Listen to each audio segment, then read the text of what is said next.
Yes, Sir, shall we start? yeah, we can start. Yes, sir. Good morning, everyone. I'm your host for today's event, Dr. Bhuvneshwari, Assistant Professor of English at Vinahamshan Kirbandavaria Engineering College, Salem. I'm happy to be your virtual companion throughout this webinar. Thank you for joining us for today's QWS Quality Webinar Series conducted by Internal Quality Assurance Cell, Vinahamshan Research Foundation, deemed to be University, Salem. I am glad to say this is the 24th webinar and is hosted by Vinahamshan Kirbandavaria Engineering College, entitled Quality Initiatives for Higher Education. I would like to add a few instructions to be followed by the participants. Toward the end of the presentation, a dedicated Q&A session will be conducted. If you have any questions during the presentation, kindly use the designated Q&A feature in your Zoom control panel to submit your questions. And I will bring them up to our resource person at the end of the session. Please avoid asking questions in the chat box.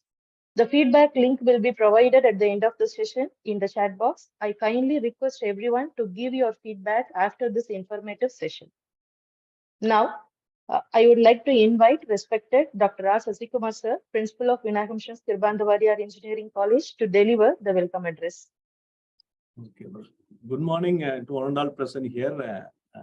First of all, I would like to welcome today's resource person for this quality webinar series, Dr. N. Asokan sir, HOD of Physics, SRM University, Ramapuram campus. Welcome you, sir. Next, I would like to welcome our Director, Internal Quality Assurance Cell, Vinayakamshan Research Foundations, Dr. B. Gnanasegaran sir. Welcome you, sir. And I would like to welcome all Vinayakamshan Research Foundation's faculty members and the faculty members of Vinayakamshan Kirbandavaria Engineering College. Welcome you all for this today's 24th webinar series in VMKVEC. About this webinar, that wherever we go, that we used to talk about quality. Quality is not only in higher education, even in all, irrespective of field, we used to talk about that word quality becomes a buzzword. That the word quality has been defined in many ways by the different quality gurus or management gurus. Some of them used to tell that the quality is meeting the customer requirements. Some of them telling that the quality is quality customer is the boss. So there are many ways they are defined the qualities in different perspectives. So today we have a resource person who is having a expertise in delivering the content in this area. So he will be defining a quality mantra for us so that we will learn some quality mantra today and we will implement for our higher educations and we will be benefited out of this event. Best wishes to one and all present here. Thank you, one and all present here. Thank you, sir. I feel privileged to request respected Dr. P. Gnanasegaran sir, Director IQAC, Vinayakamshan Research Foundation, deemed to be University, to deliver a keynote address to the webinar. Thank you, Dr. Bhuvneshwari. A warm morning to all of you. It's a wonderful occasion to meet again in this quality webinar series, 24th of the QWS, hosted by VMKVEC. Every alternate Saturdays, we work. Our university, we work on alternate Saturdays. And we have made it a point that alternate Saturdays, this quality webinar series is being conducted. So for the past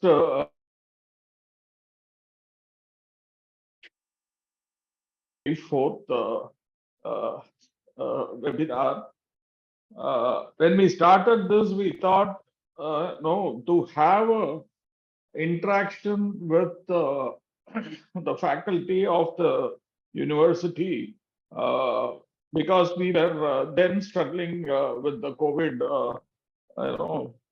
pandemic, and getting in touch with people physically was restricted.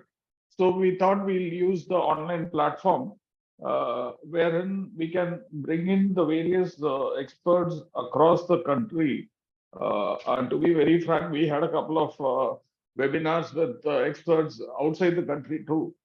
And that gave a eye opener for all our faculty and specifically the IQAC teams across the university in all its 24 constituent institutions and schools to pave a way for developing the institution in various aspects of quality.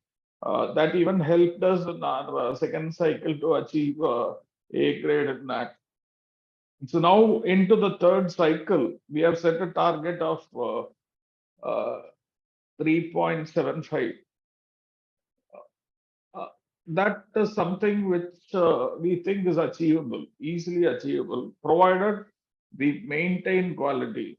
And such webinars will really help us and throw new light on new horizons where we can explore and improve our quality, both in curricular aspects, teaching, learning for all our faculty, so that we excel and also make the students who depend on us also excel. So that is the purpose of these webinars. I'm really happy to see that VMK Engineering College has come forward to host this 24th webinar. I congratulate the principal, the IQAC coordinator and the team for this wonderful arrangement. And rightly, they have picked the person for this webinar. And Dr. Asokan, when I went through his profile, I could see that though being a person from physics background, he has done a ME in material science. So he is rather an engineer than a scientist.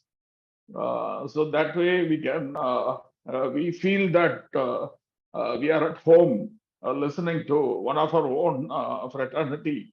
And it's right that the engineering college has chosen the right person for this webinar.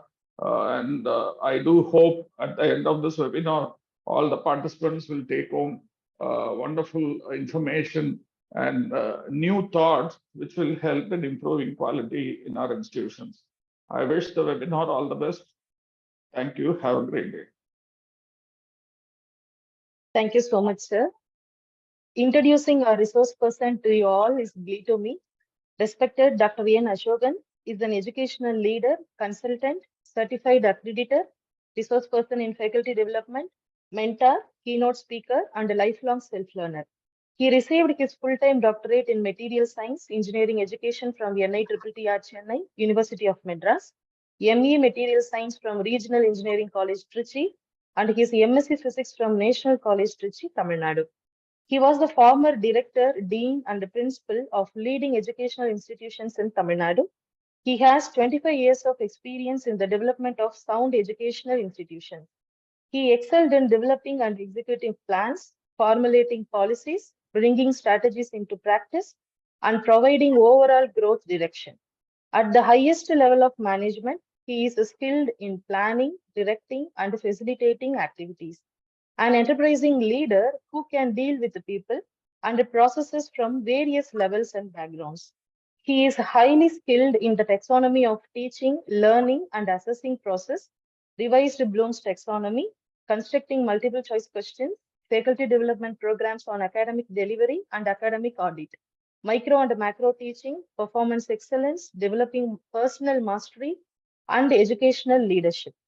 He has trained more than 34,000 professionals throughout India in various universities and programs. Using Canva, he created more than 700 e-content designs for online education. He implemented his innovative staff-structured syllabus model based on revised Bloom's taxonomy. He published a textbook on higher order cognitive abilities in 2020 and ebooks on Concept 3 and learning outcome-based education in the year 2021. He is a certified accreditor for Asia Pacific Accreditation and Certification Commission, Colombo, Plant Staff College for Technical Education, Manila, Philippines. He is a life member of ISTE and won the best paper at the 12th Tamil Nadu and Pondicherry ISTE annual convention. He was awarded Best Educational Leader and a Distinguished Technology Author. He serves as a member of advisory, editorial, and reviewer for various reputed journals. We appreciate your presence here, sir. I do believe investing in quality education is investing in a brighter future for the individuals, communities, and the world as well.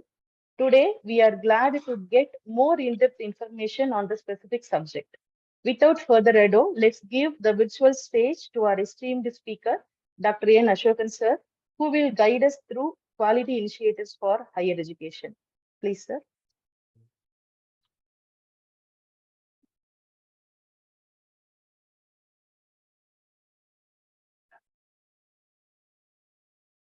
Thank you very much, madam, for this detailed introduction about me. That very good morning to all the participants present today.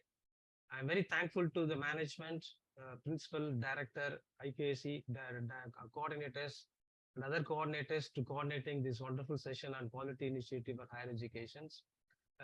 One of my personal passion is to interact with the more number of faculty members. So I'm especially again grateful to all the decision makers to give one more opportunity to interact with the faculties. So today's talk is this quality initiative for higher education, right? This is the overview of my discussion. Let me start with this. As the principal said that the quality is a very buzzword and it's a very complex word. It's very difficult to define on that. Let us focus on how to define quality.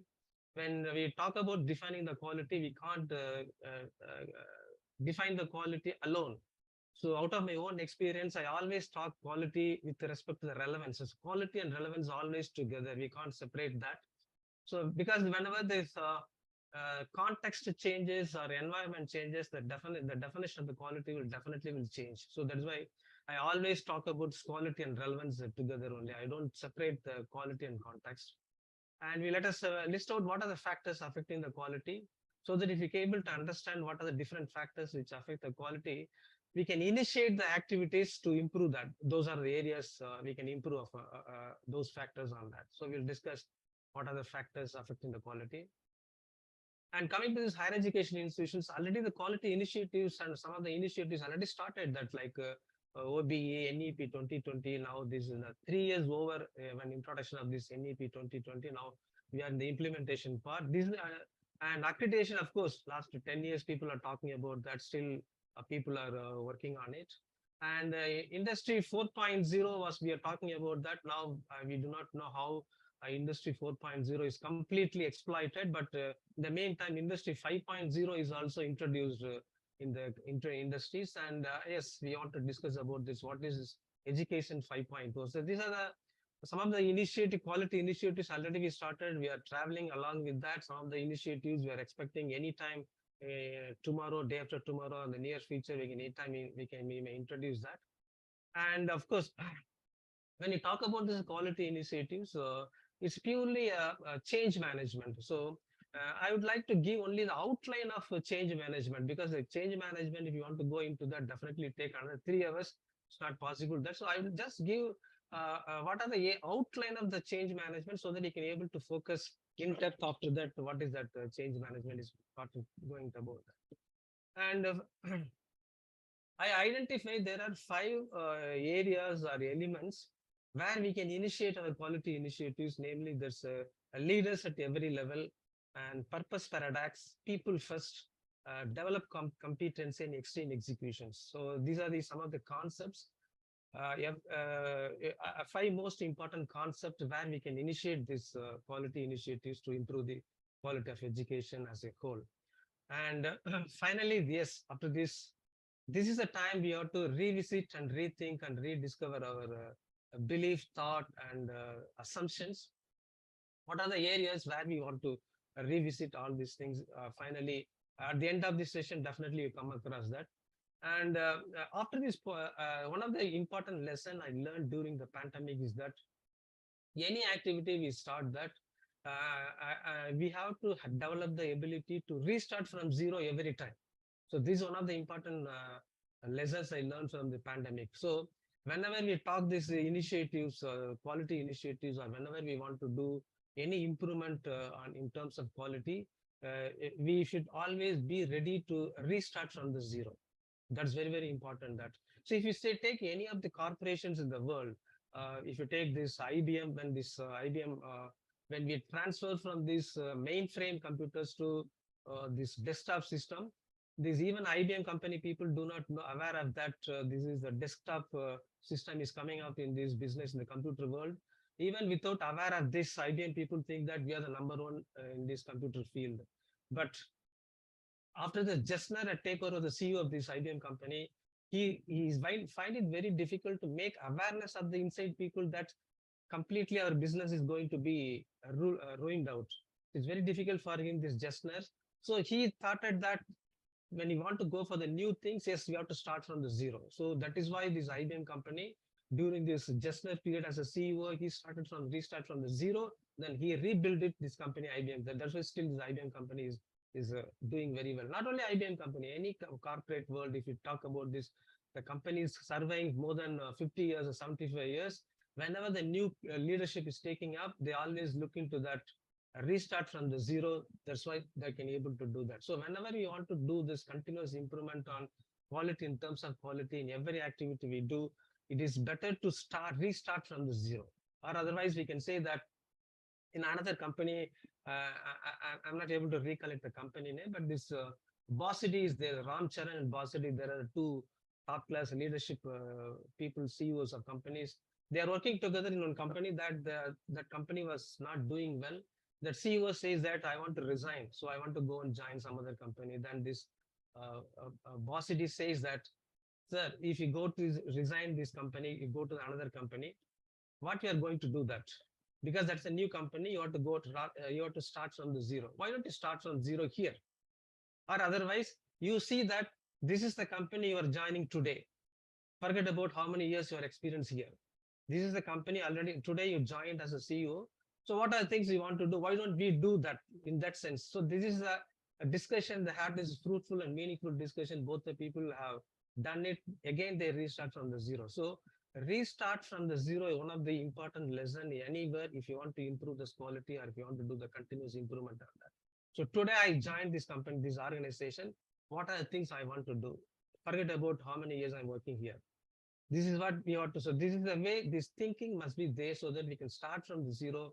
Definitely anything you can able to achieve on that. So this is the context I want to discuss.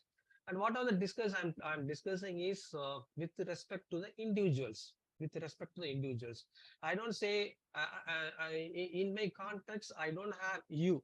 I always I pointed myself. So what I supposed to do, what I change I have to do, tomorrow what I supposed to do. I always think about I in terms of taking actions. So these whatever we're going to discuss for next 45 minutes or 90 minutes is applicable to the individuals. There is no blame game. We can't blame our parents, we can't blame the system, we can't blame the university, we can't blame the education system, we can't blame the students, we can't blame, there is no blame game, absolutely that. Okay, we have to blame ourselves, how I have to improve, how I have to change myself so that what I can able to contribute to the development and improvement of the quality. So this is a context I want to set before going to our in detailed discussion about that. Okay. First, let me decide what is this definition of the quality initiative, that what and how the education should be to develop education for better quality. So better quality means there is always better, every day better is there. We can't say now something is best. So always we have to keep it our definition, the better. The better word is a very important word, because if we keep this better word, then only every day we can have the thinking of improving that. If we go to the best means, it comes to the saturation level, then we can't improve further on that. So there's a word better, better is a very important word. Now, it's very difficult to define quality, that as I told that I always use the word quality and relevance together. That if you ask me what is the definition of the quality, there are different quality groups in this total quality management system, or this any corporate world talking about that. You may say that walk the talk among the stakeholders, value for money among the spent by the stakeholders. What's the promises, honor the promises among the stakeholders? All these definitions, okay, it is all in concrete language, which means that is highly complex. Out of my own experience, I want to put it is what is a practical meaning of quality, so that that tomorrow I want to, after this session, I want to implement quality. So I work on many years to find out what exactly quality means that. So I come to some simple equations after a long time, long years of my thinking about that. So quality means I want to measure effectiveness. What is my effectiveness?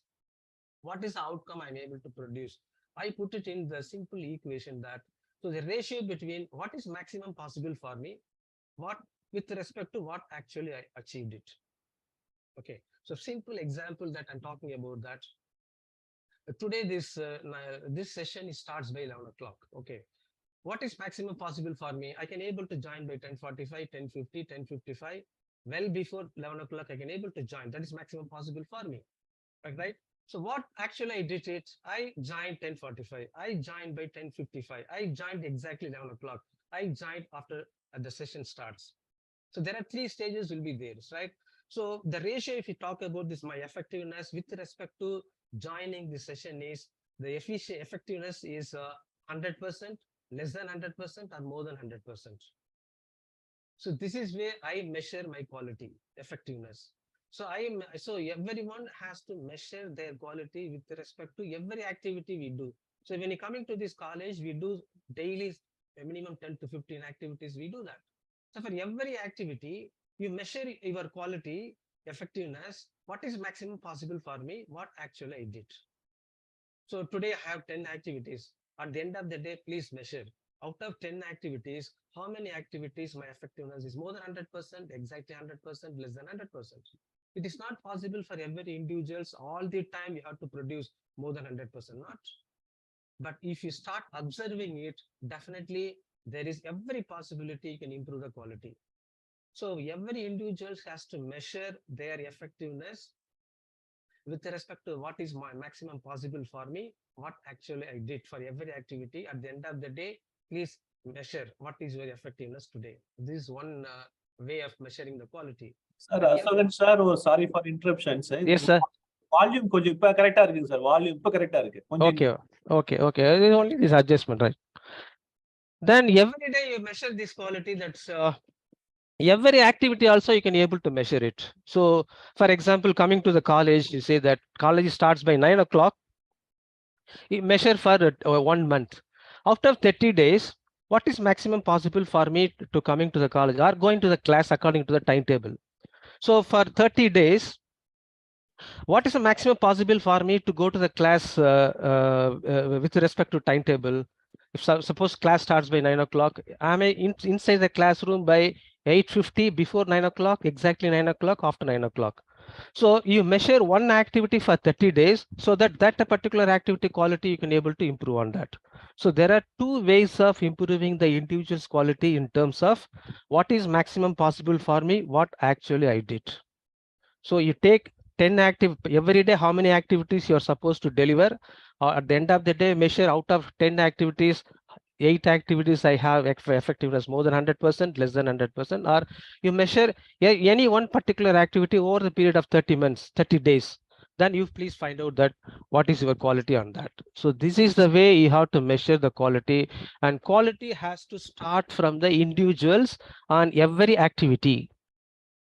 So if individuals focus on every activity, what they do to maximum, what is maximum possible for every individuals, definitely that's quality of the entire department, quality of the entire organizations, and will go with the exponential growth. You can able to expect that. That's very, very important. That's okay.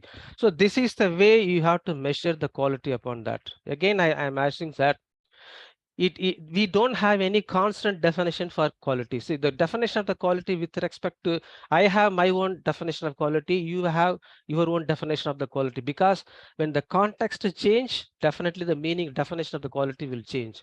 So you always define the quality with respect to the context, with respect to the situations. So please work on that quality and relevance. What is maximum possible for me? What is actually I did? So next time, how I can able to improve. These are the 3 important areas. If every faculty members work on it on every activity, you can able to find a tremendous improvement within the short span of time. And yes, quality and relevance may be measured in terms of product outcome or process. When you talk about this end product or outcome of this quality, then we have to ask the one simple question, that did we meet our specifications, norms and standard, which means that we have to fix what is the expected performance of every activity we do that. So unless you fix what is the expected performance for every activity, for every individuals, we cannot measure the quality. So it's very, very important that when coming to the process, say for example, admission process is the teaching learning process, placement process, examination process are there. When the process, if we want to measure the quality about the process, then we have to make the very simple. We have to ask one question, whether this process is very simple and integrated and efficient. These are the three important aspects we have to look into that when we want to measure the quality of the process. So these are the two things we can able to measure the quality. Next, what are the factors which affects this quality? I'm talking about right from starting from this mission statement and vision statement, and what is the core values.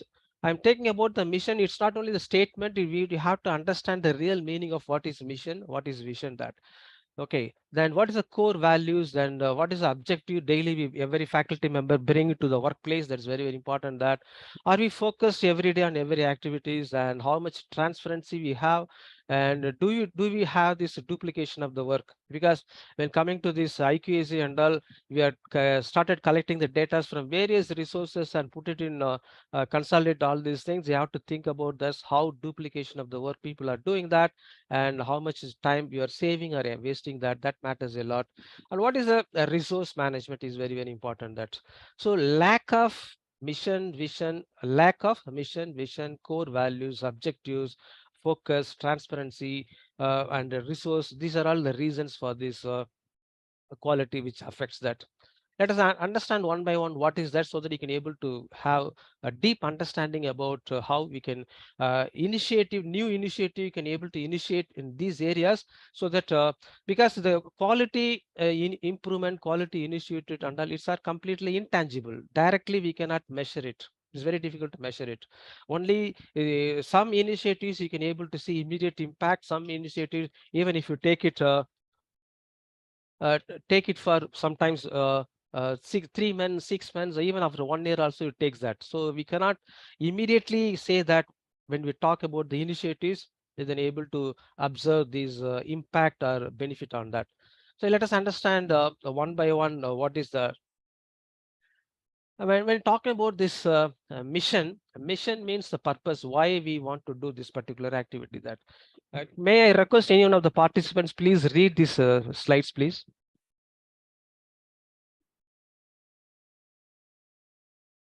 Sir, shall I read, sir? Yeah, please, ma'am, please.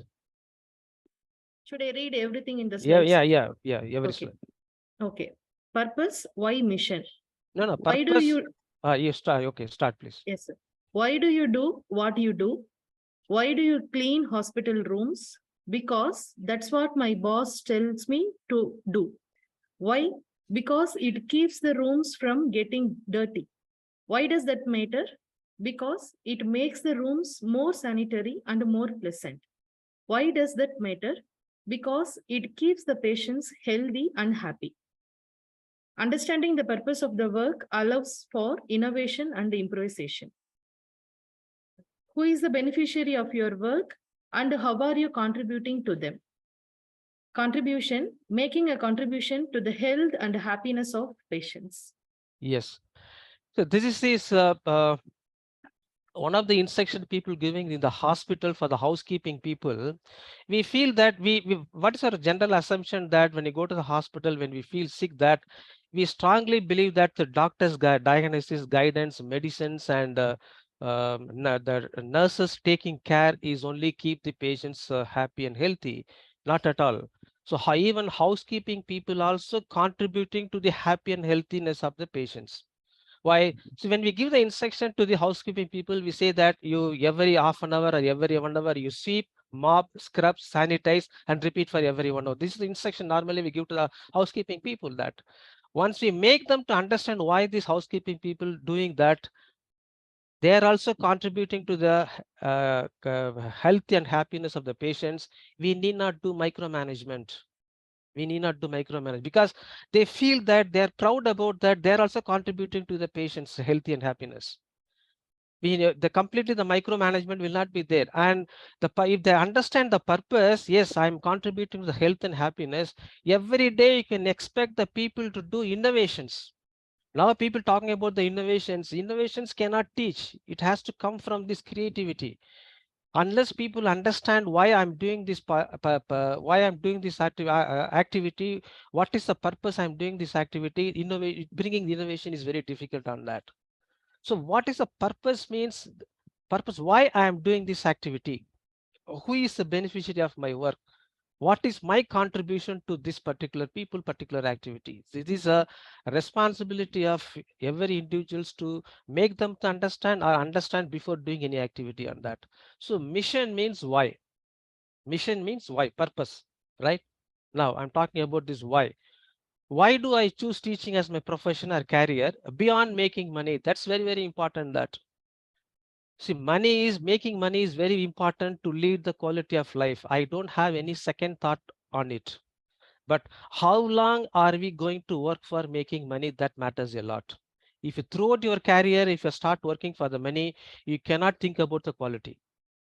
The quality is beyond making money. Unless you understand, yes, for this particular purpose, I am contributing, that money will follow you. I have seen so many people, so many examples. If you see in this angle, you can also able to see how so many people are working for the cause, money is following them. So when I start my career, any career, not only teaching career, initially for 5 years or 10 years, I want to lead my quality life. Money is important that. But how quickly you are changing from you are working for money to working for the cause, working for the purpose, that matters a lot. Some people it may 5 years, some people may take 10 years, some people may take 15 years.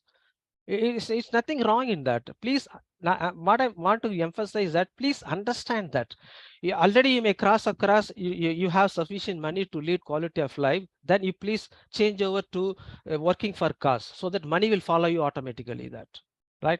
So purpose means yes, why I am doing this. That is a mission, but beyond making money. If you take this is a fundamental principles. The most of the companies and most of the individuals, if you see how these companies are working for more than 75 years, 100 years successfully, like IBM, HP, any companies, if you just think about that, if they're surveying for more than 75 years, means they are working for the cause, working for some purpose, right? Because if you say talk about this IBM or HP or any companies, the founders are no more. Founders are no more, but still companies are surveying with a lot of successful. They are leading that. So the purpose mission is very, very important that. So when you want to initiate the quality, please think about, please ask everybody why I am doing this profession, teaching profession beyond making money. This is one of the first step we have to take, that quality initiative on that. Once you find out, it's very difficult to find out. You take months together, find out what is the answer for this question. Nothing wrong in that. But how quickly you find the answer for this question matters a lot, right? So what is your why? Why do we exist? That the important questions you have to answer. First, you ask that why I'm choosing teaching as my profession. You will get some answer. Again, that answer you ask why. You get another answer. Again, you ask that answer. So 7 times you have to ask why these answers. After the 8th time, you'll get the fine answer that is your purpose. If you work for that purpose, definitely your individual quality will improve, your department quality will improve, your institution will quality will improve on that. So this is the first initiative every individuals has to start with that. Second one is I'm talking about the vision. Vision means what I want to create for next 1 year, next 3 years, next 5 years, next 10 years. So next 5 years, 10 years and all now is irrelevant because we do not know. A lot of changes happening upon that. So what is the next semester, one semester, what I want to create? Next 1 academic year, what I want to create? Next 3 years maximum, what we want to create? This is what we have to think about that. So for example, if suppose some of the people don't complete the PhD, that for example, so within next 3 years, I want to complete my PhD. So that is my vision. 3 years target. So with the respect to the time frame, we have to fix what I want to create, which is not available right now, which is beyond my current competency. So I want to create something that. So I don't have anything. I don't have any idea about how to do PhD. What is the topic I have to do complete my PhD? But I want to complete the PhD within next 3 years. That is the vision. So if you want to complete PhD within next 3 years, what I supposed to do for next 1 year, what I supposed to do for next 6 months every semester, what I supposed to do for 1 month, what I supposed to do for every week, what I supposed to do for every day. So what you do every day matters a lot. You want to achieve your vision. A mission purpose is you will never achieve it because it's going continuously going on that. Whereas a vision is once you achieve your PhD, you have to again fix the next vision. After PhD, what you want to do, what you want to create that. So once you achieve the vision, again this vision you have to change upon once you achieve on that, right? So this is what the vision. So what do you want to achieve within next semester, next academic year, next 3 years? So this is what next second initiative, quality initiative, every individual has to think about that, right? Next one is the core values, talking about this. So core values are the very important important components.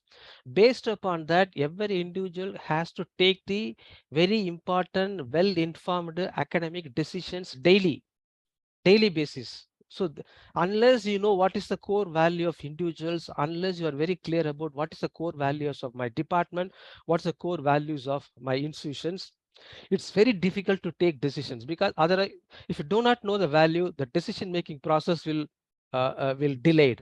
So delayed decision is equal to not taking any decisions. If you don't take any decisions, I don't want to say anything on that. So to take the very important educational well-informed decisions, these core values are very, very important. So based upon these core values only, we can able to create the culture among our department, culture among the institutions. So what is the culture I'm talking about? See, culture means when the 2 or more faculty members or 2 or more students meeting together either inside the classrooms or inside the staff room or in the canteen or veranda or in the bus, what is the topic they're discussing? That is the culture. So what is the topic when 2 or more students or when 2 or more faculty members meeting together, what is the topic they're discussing? That is the culture. So that culture, how we want to create that culture purely based upon the core values. So what is the core values? You have to decide upon that. So now every individual's a third initiative is every individual's yes, this is my core values. I am taking my decisions based upon these core values. You have to list out that. Again, department has to decide. So in my department, this is the core values. In any department decisions we take with respect to these values. Again, institution has to decide these are the core values. So any important decisions will take with respect to these core values. So institution core values, department core values, and individual core values all together align. Synchronization is very, very important. Very, very important. That otherwise each will go in different directions. So to take the important, well-informed decisions and create the culture, what type of culture you want to create, or what when the people meet together, what is the topic they want to discuss, the core values are very, very important. So the third initiatives, please decide what is my core value. You have to decide upon that, right? And fourth one is the objectives. So objective means, as I told you that this is what I want to achieve within the next academic year, within next 3 years. What is the current reality? So that's very, very important. So every individuals have the ability to observe what is the current reality. So in coming to the current reality, you have to be very careful about the fact, opinion, and truth. All are different. Current reality is different, fact is different, opinion is different, truth is different. So you have to be very careful. By this time, definitely you come across, when collecting the data for the IQAC, definitely you come across this fact, opinion, truth, all these things, right? So you have to be very careful about observing the current reality. So what is the current reality? What I want to achieve after 6 months or 1 year? So definitely there is a gap will be there. That gap, we call it as the learning gap.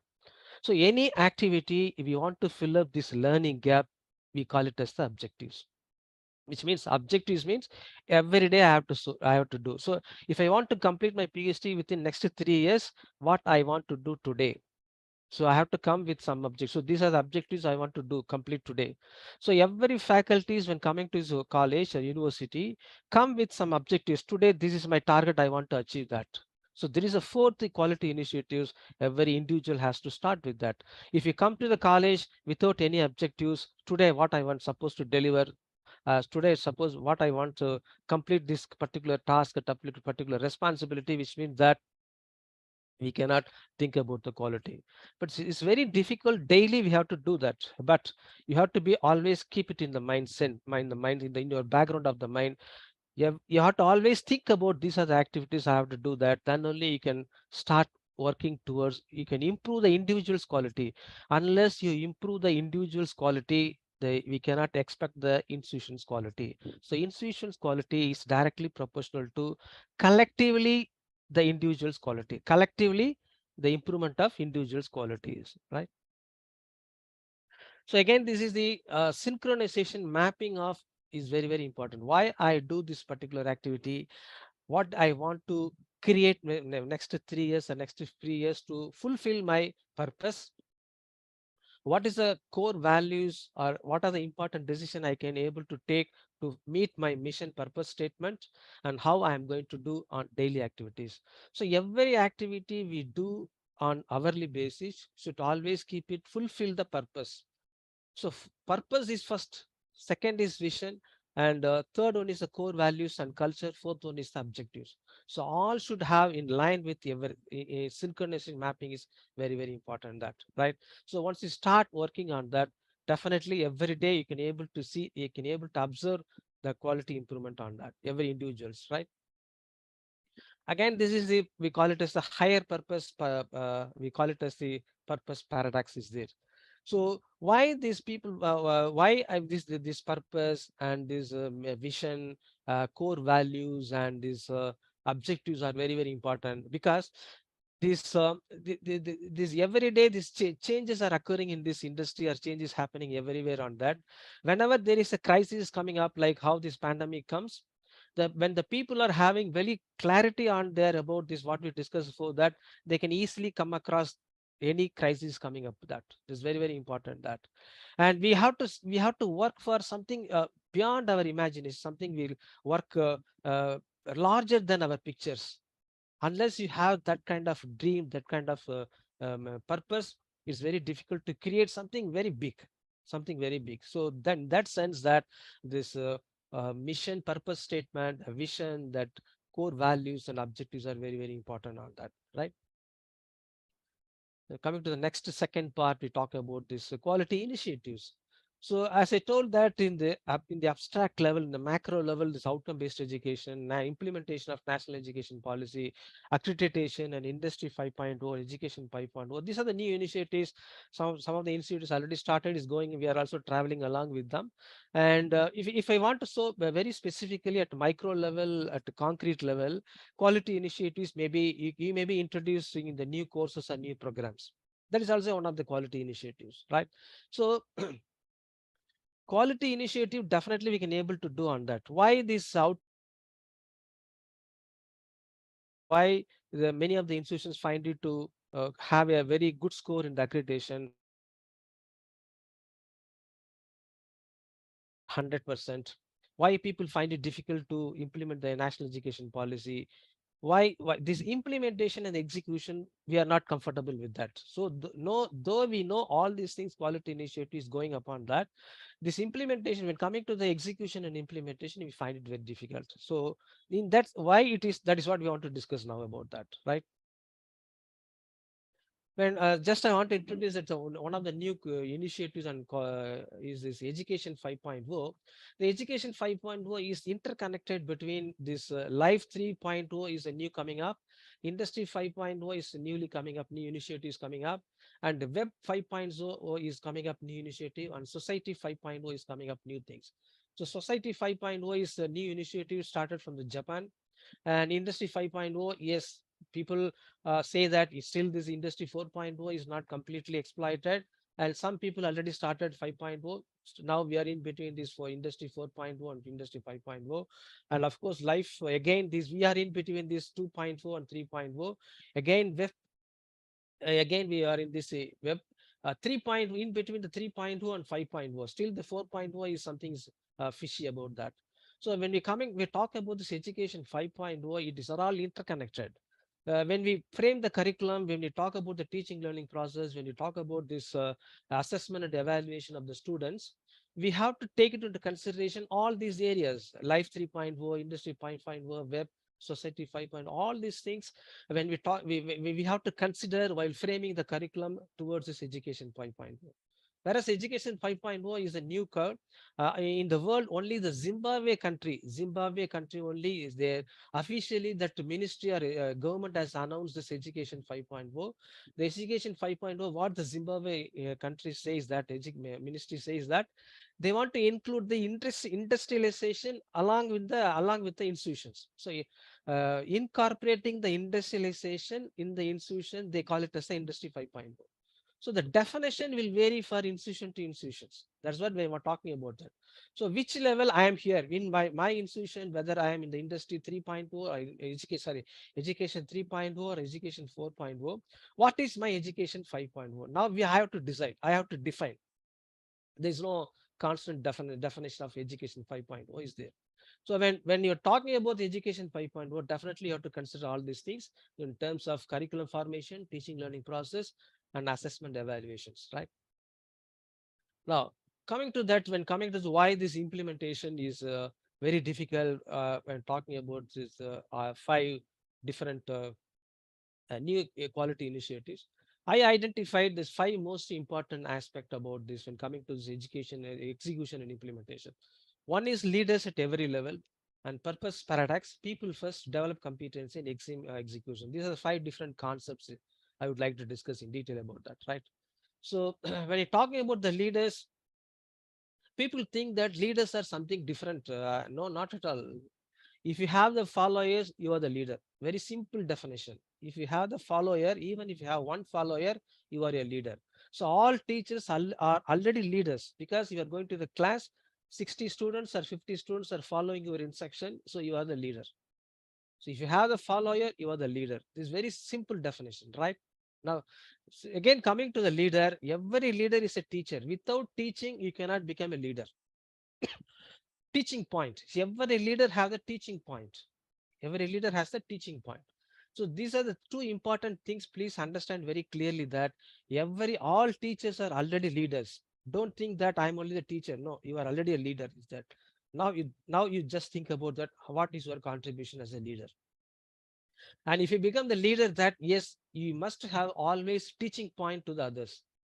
Teaching point, that we call it as a teaching point. So every leader has that teaching point to teach, right? Now what? So when we talk about these leaders, we discuss about this level 5 leaders. So level 5 leaders, talking, there's a first level of leaders and talking about highly capable individuals, that they have the top class competency to fulfill this expected performance. Fulfill the individual competency to fulfill the expected performance. That we first level, we call it as the highly capable individuals.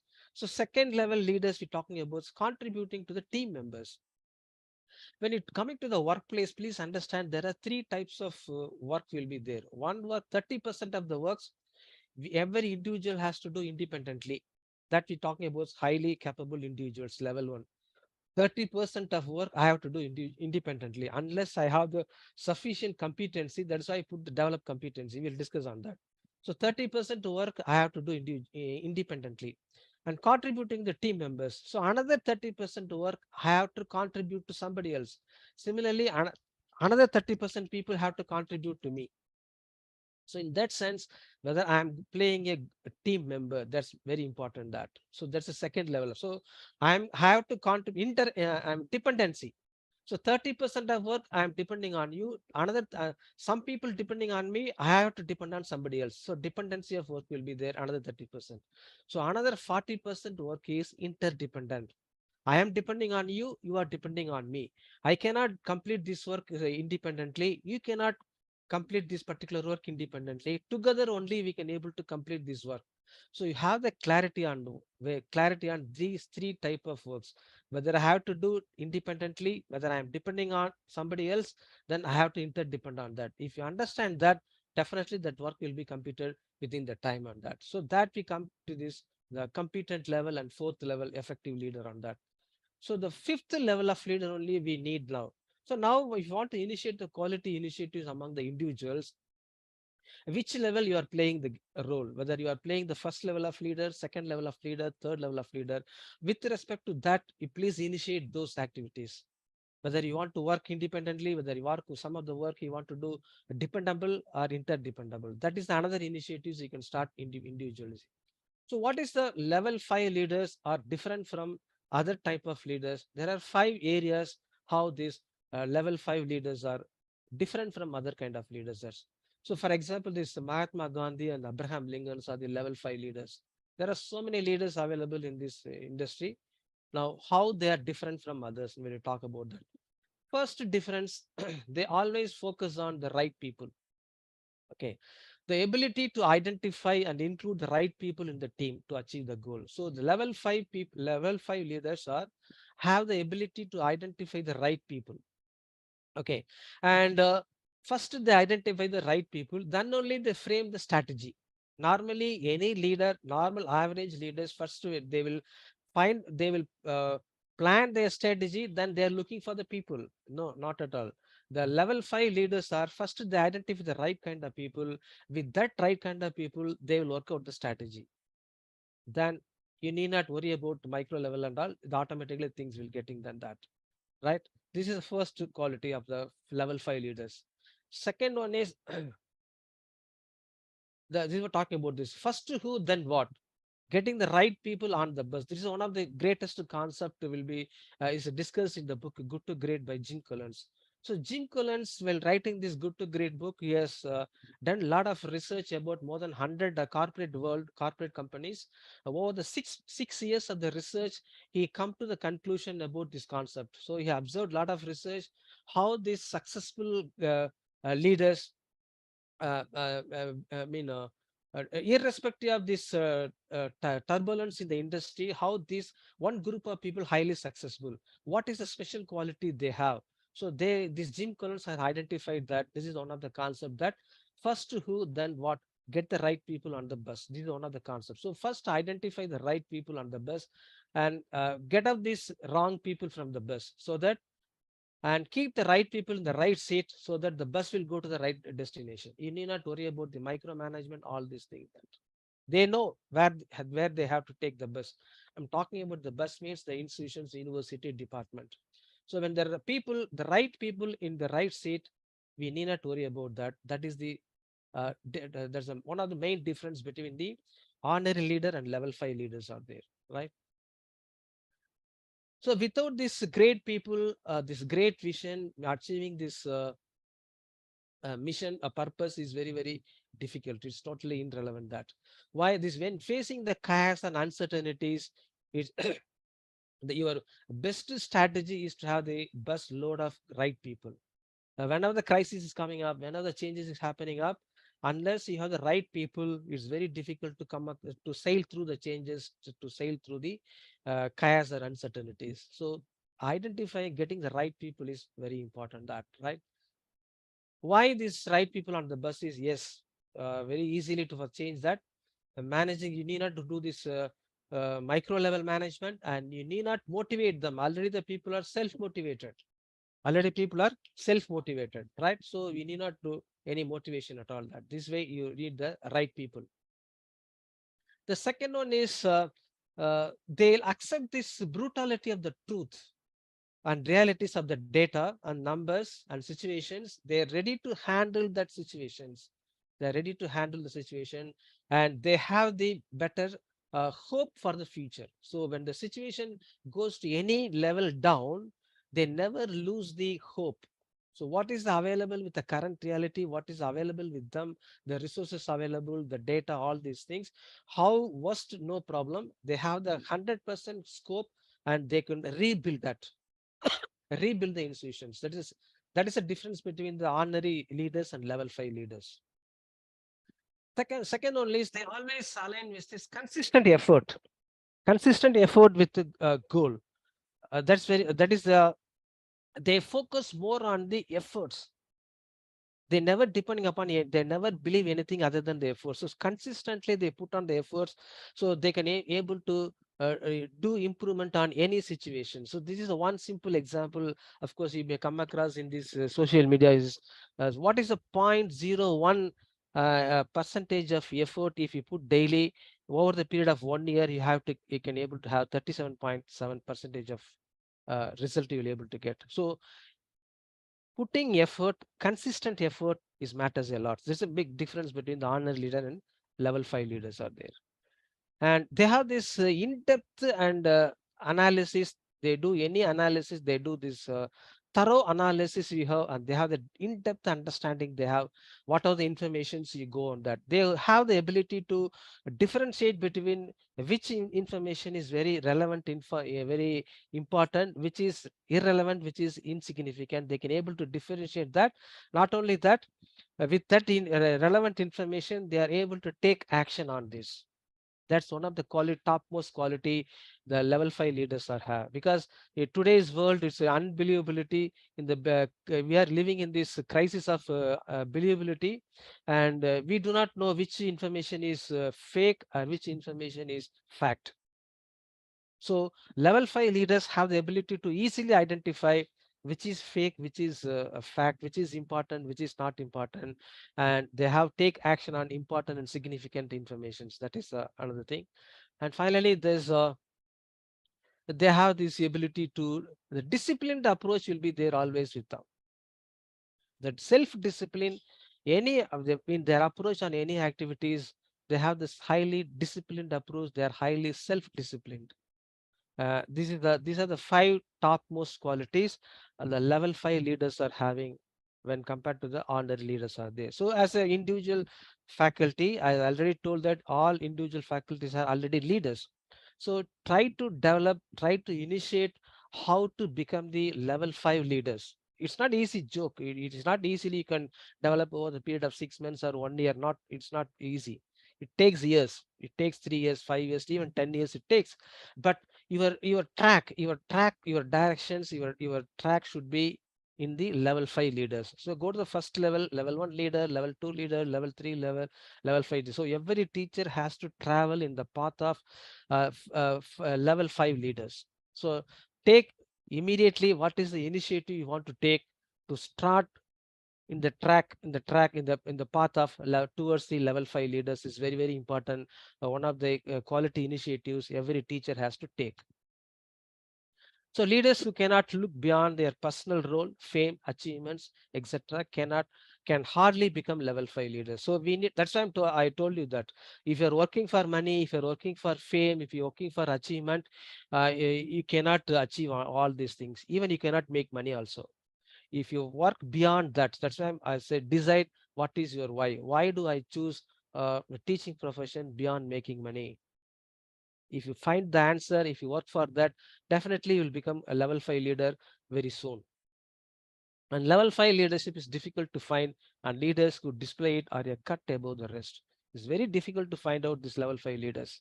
Yes, it's very difficult. So, but once you know the awareness is, yes, today I give the awareness. Further, you please explore it. What is level 5 leaders? How to do that? All these things. It is the individual's response.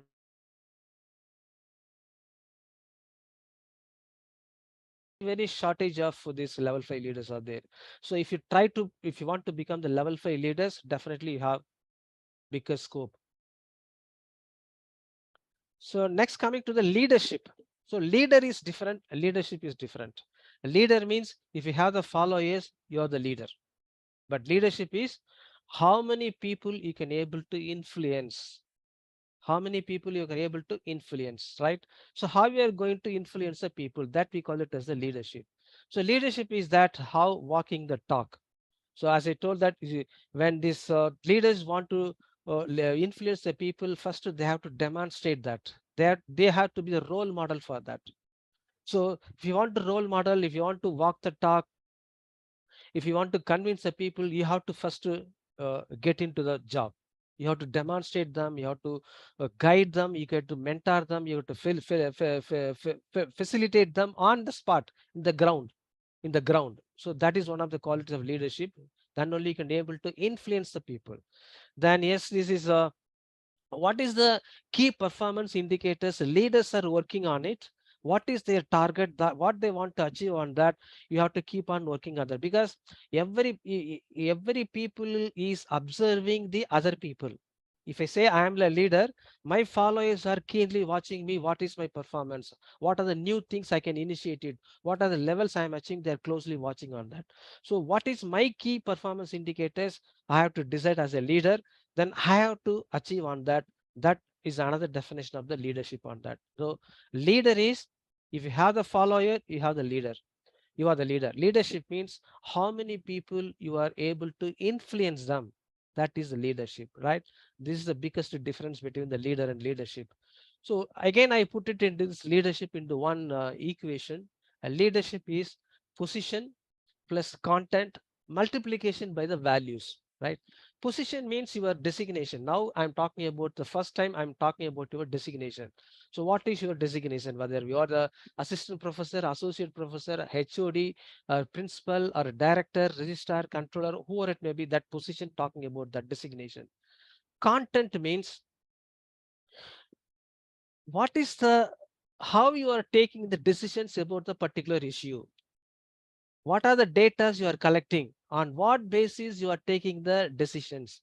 What is your thinking process? Everybody will closely monitor you. When you are your HOD, when you are a principal, when you are when there is a decision making situation comes, on what basis you are taking the decisions? What are the informations you are collecting? What is your thinking process? These are the things we call it as the content, right? Now multiplied by the values. What is the value? What is your personal value system you have? That is why we discuss about the core values. So like punctuality, how much people can able to trust you, what is the honesty you are practicing on that, what is the simplicity, how much people can able to approach you, what is the impact you can able to create. These are all the value system one has to develop over the period of time. Now we have so many, we have the leader. Anybody become the leader once you have the followers, no issues. Leadership is how many people you can able to influence. That is a leadership. What is the difference between one leadership style and another leadership style? Is purely based upon what is the value system you follow, that makes the difference between one leadership style to another leadership style. And the value system, what is the leader following, is has the great impact on how many people you can able to influence. Because if you want to influence more number of people, is purely you can able to influence through your personal value system.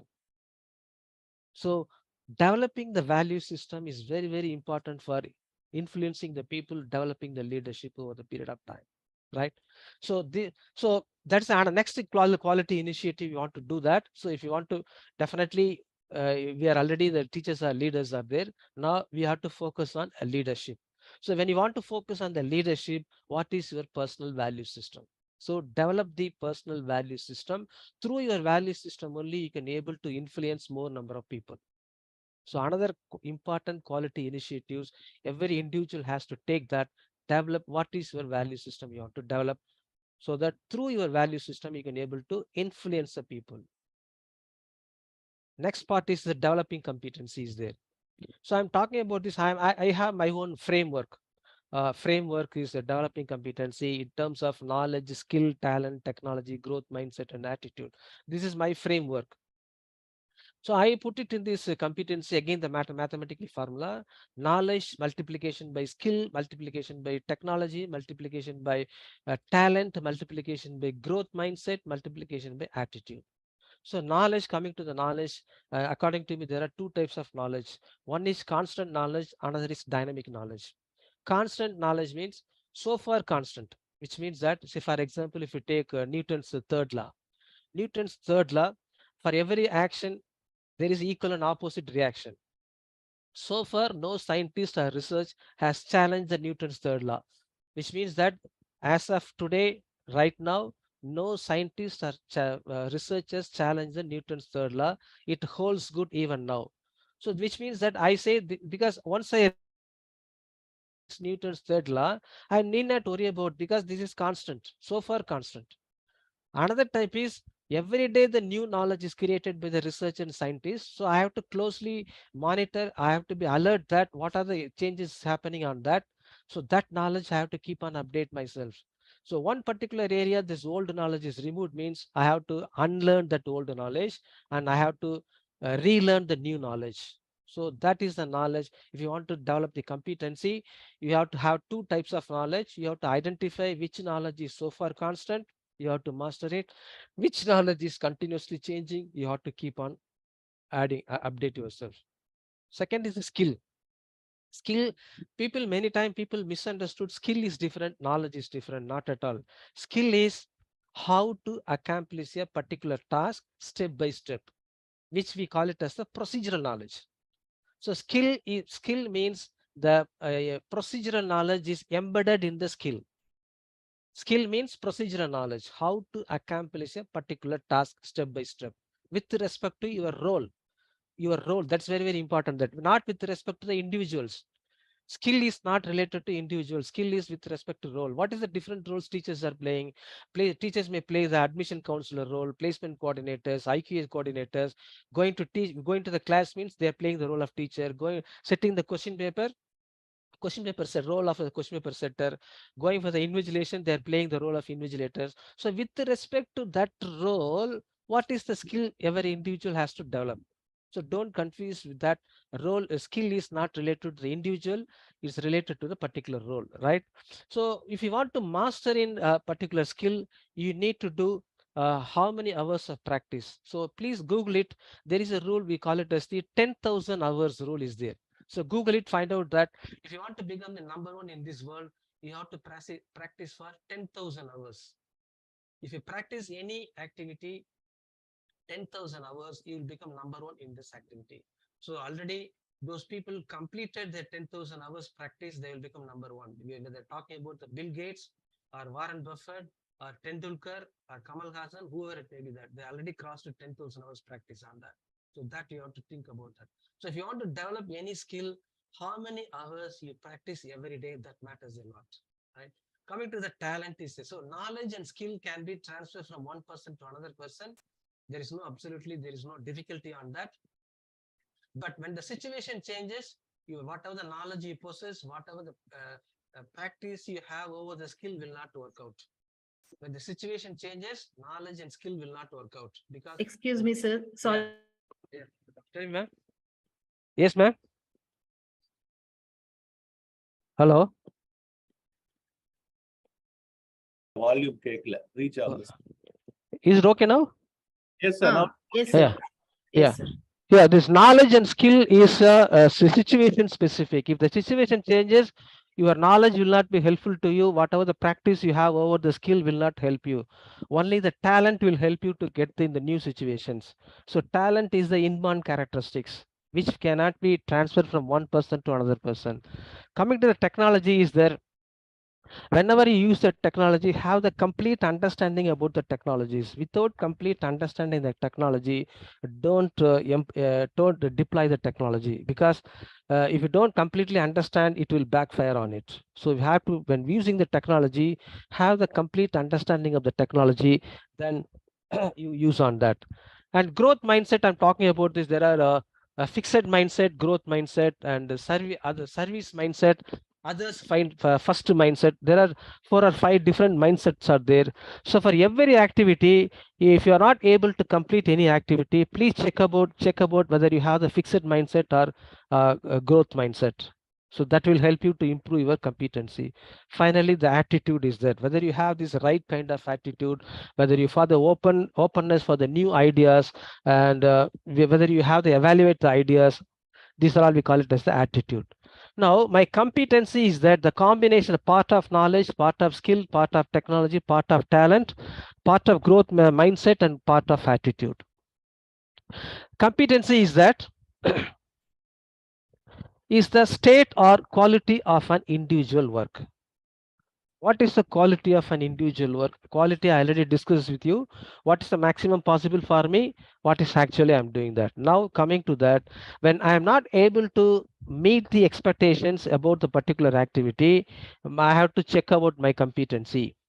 Why some of the activities are very easy or effortlessly some people able to do, some people find it very difficult to do that particular activity. Now we have to think about your competency.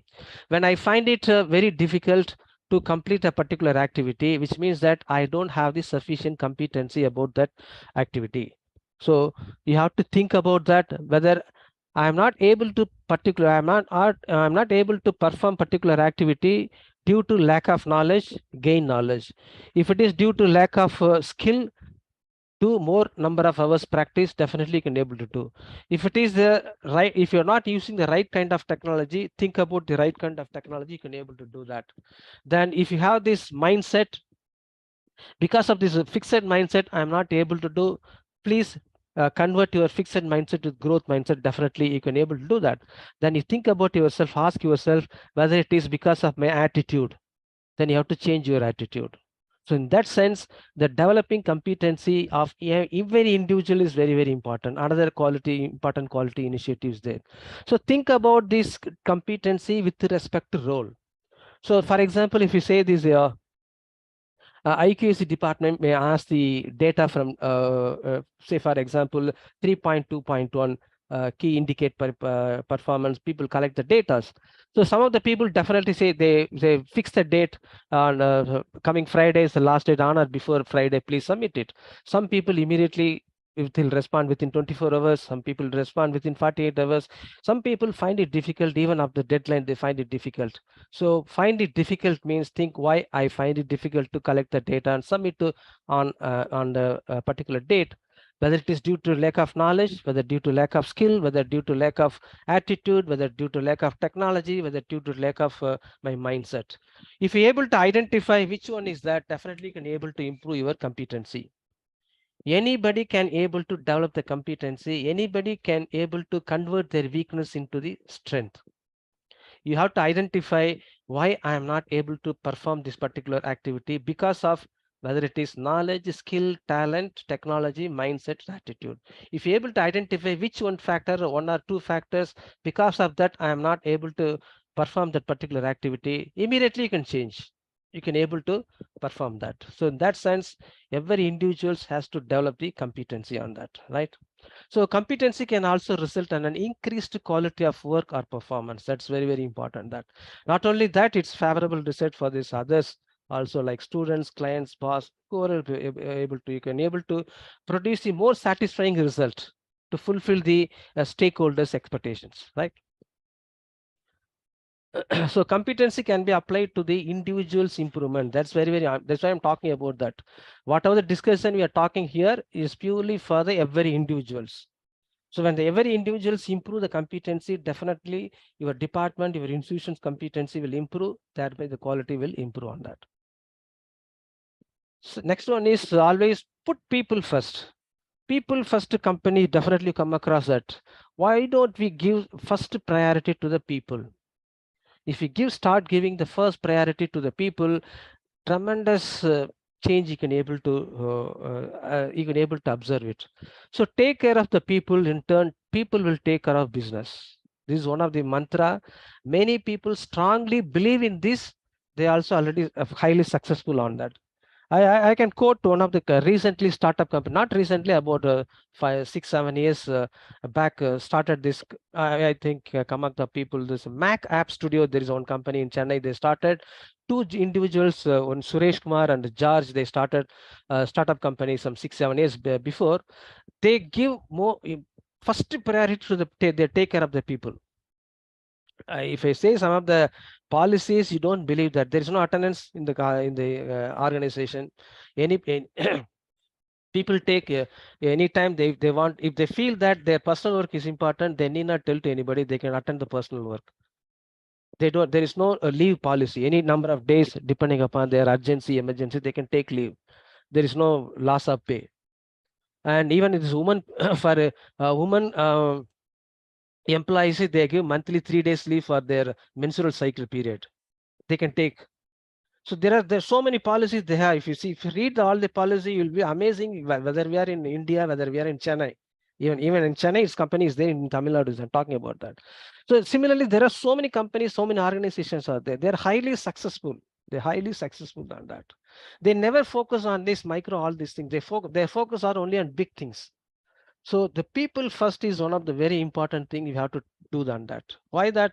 The another factor is why people first that we have to focus on people is that we have to ensure that every individuals are doing some meaningful work, not insignificant work. So yeah, when the every activity, when people do that, they feel that this is very meaningful for me. So if I do complete that work, yes, this work is important to me. That feel should we have to create that. And if the individuals feel that yes, this work is very meaningful to me, very constructive work, it gives some kind of satisfaction for me, definitely they can add value to others. So adding value to others through your work is one of the important quality initiative you have to start. How I am going to add value to this particular activity so that this work will become very meaningful. After completion of the work, I have some kind of satisfaction after completing that kind of activities. We have to ensure that every individuals are getting on it. And second one is that what is the progress, career progress is there? What in terms of development or the personal development growth? If I start working and working on this activity upon activities, what is the personal growth and development, and how much flexibility I have? So in today's handling the students, this generation of students, for example, if you want to ask the students to submit the assignments, previously when we were the students, our teachers say that next Friday, next Wednesday, 22nd, you have to all submit assignment. Means 99% students will submit on 22nd Friday, Wednesday. Only one of students, maybe some genuine reasons, they may have excuse with the teachers. Now we can't say one fixed date. We have to give the range of date. Next week, Monday to Friday, please submit the assignments. So now we have to give the flexibility for the people when completing the task. If you fix the one particular day, particular cutoff date, it's very difficult for every individual to come across, because every individuals are unique, every individuals are different.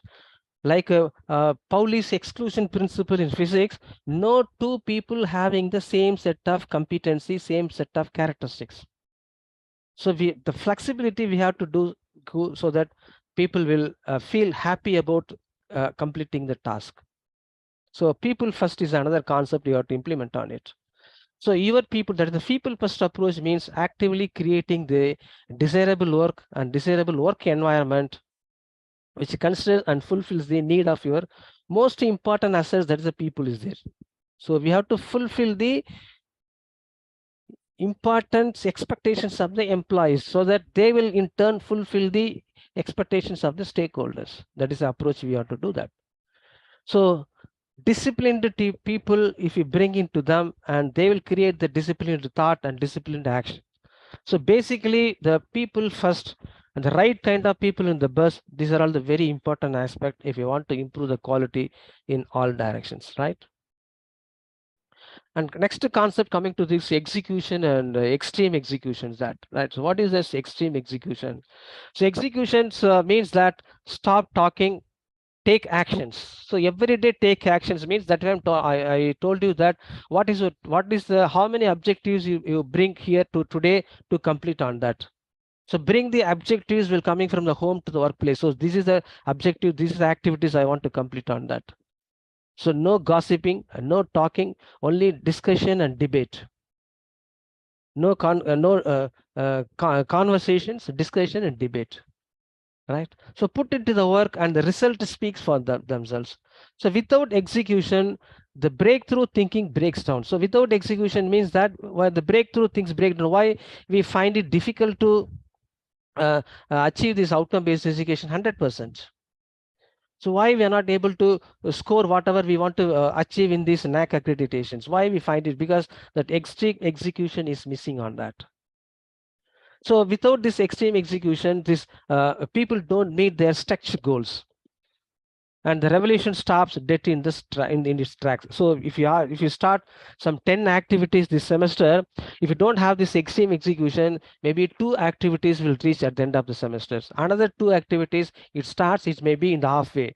Another 2 activities, if it starts but no action, another 2 activities may not start also. But we want to have 10 activities this semester complete, want to complete it. So the extreme execution is very, very important, that, right? And execution is the very fundamental. So this execution is the discipline of how to get the things done. Is very fundamental to strategy, and it has to shape it, right? And execution is a discipline. It is a critical component of the strategy. The business leader is responsible for the encouraging and promoting executions. Execution means you need to do the sincere follow-up. That's one of the key important factor when talking about this extreme execution, right? So the key follow-up is very, very important. That without follow-up, people will take it very granted. So higher education improvement strategies are required to achieve meeting the stakeholders' expectations. That is very, very important. Another area, every individual faculty has to initiate the quality initiative. How we are going to fulfill the expectations of the stakeholder. So who are all the stakeholders? First, we like to understand that all educational regulatory authorities, whether it is a World Bank, World Economic Forum, UNESCO, or UGC, AICT, or all are all educational regulatory agencies. So what is their expectation? They expect that every individual institutions must follow this. That to fulfill that. First, we need to initiate the quality initiative to fulfill the minimum norms and standards, to fulfill the expectation of stakeholder. Next one, institution will have. Why this institution started? What is the institution's mission, vision, core values? Whether the individual faculties are fulfilling that expectations. If not, yes, you have to initiate those initiatives. And what is the expectation of the teachers and students? Exchanging of knowledge, developing of the skill, understanding of the technology, developing the competency over the period of 4-year program or 2-year program or 5-year programs. So whether that is not fulfilled, again, what are the possible areas we have to start initiatives? What is the expectation of the parents? They are expecting the value for the money, what they are spending for their son or daughters. If you are not creating value for the money what the parents are paying, we can very well start so many initiatives to create the value for the money the parents are paying. And what is the expectation of the industries? Industries are expecting this. Every graduate from the higher education institution must be employable. So how much percentage we achieved that? Still, how much we want to go? So those are areas we can start initiatives. And in society, in by and large, what they expect from the higher education institutions is we want to produce the highly responsible citizens. So what are the whether we achieved what is maximum possible, or what are the activity initiatives we want to take about that? Please understand that these expectations are very dynamic. So every semester, the expectation of the stakeholders are continuously changing. So before starting the semester, we all to sit together. We have to list out this to what are the expectation of the different stakeholders. This semester, we are going to fulfill. So next semester, what we are going to fulfill. So next academic year, what we are going to fulfill. So every semester, all the people in the decision makers or implementers sit and discuss, come to the common understanding. Yes, this semester, these are the initiatives are very important. These are the things, the expected level we want to achieve. So next semester, every semester that exercise has to do.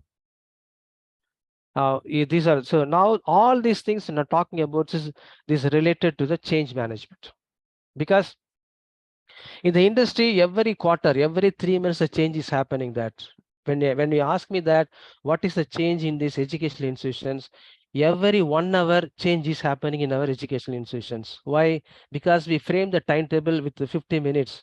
So whenever the timetable changes every 50 minutes or over every 1 hour, lot of changes happening inside the classroom, veranda, inside the staff room, inside the campus, inside the department, everywhere in the educational institutions, every 50 minutes or 1 hour change is happening. Please understand that, have the clarity on that. We have to be very alert in our background of mind. When the period 50 minutes, the first period over, second period comes, we have to be alert for another 10 minutes whether the things are settled down, because the changes is happening. So whether change as we expect or something unexpected. So every 1 hour, every individual faculty should be very alert whether the day has been goes according to our plan or any change is happening. Of course, change is happening, whether change is happening according to our expectation, our plan, or unexpected. We have to closely watch on that, right? So I don't want to go in detail, just I want to give outline about the change management, right? So why this change management? It is because this industry disruption. So it is there are 3 important reasons this change is happening. One is this business model outgrows. You can come across many business model has changed that, especially that many business models change from pipeline model into the platform model. A pipeline model into platform model, which a pipeline model is that the students join with us, they study that. After the studying, the awarding, the every semester goes, they're receiving this degree, then they're applying for the job, they get the job, it goes like that. Now this is a pipeline model. Now this platform model is that everybody creating some kind of software, everybody has to put their data on the common platform. So it is a responsibility of the every individuals to create the data and share with the common platform. The platform will take somewhere else. So we have to go along with the platform. So if you want to closely observe it, I can give one best example is the banking industry. You just think about it, just to closely monitor from the history of the bank as and today. There are a lot of changes, and the business model has changed, completely changed in the banking industry. So you can be able to close this. Second one is this services offer is no longer appealing to the customers.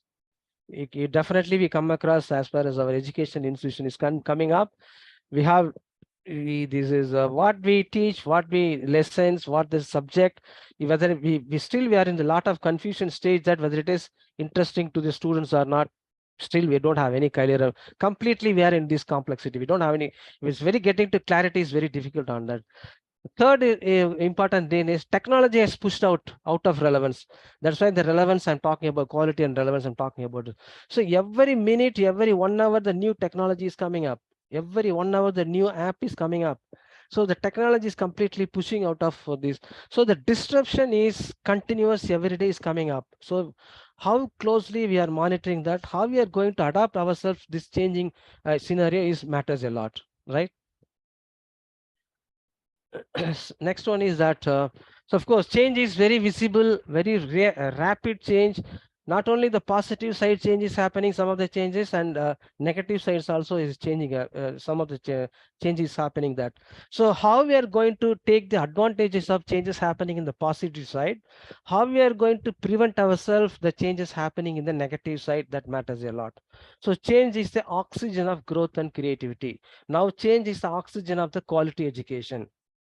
Change is the oxygen of the quality educations. How we are closely monitor, alert what is change is happening, that how we are responding to the changing situations matters a lot about this quality educations, right?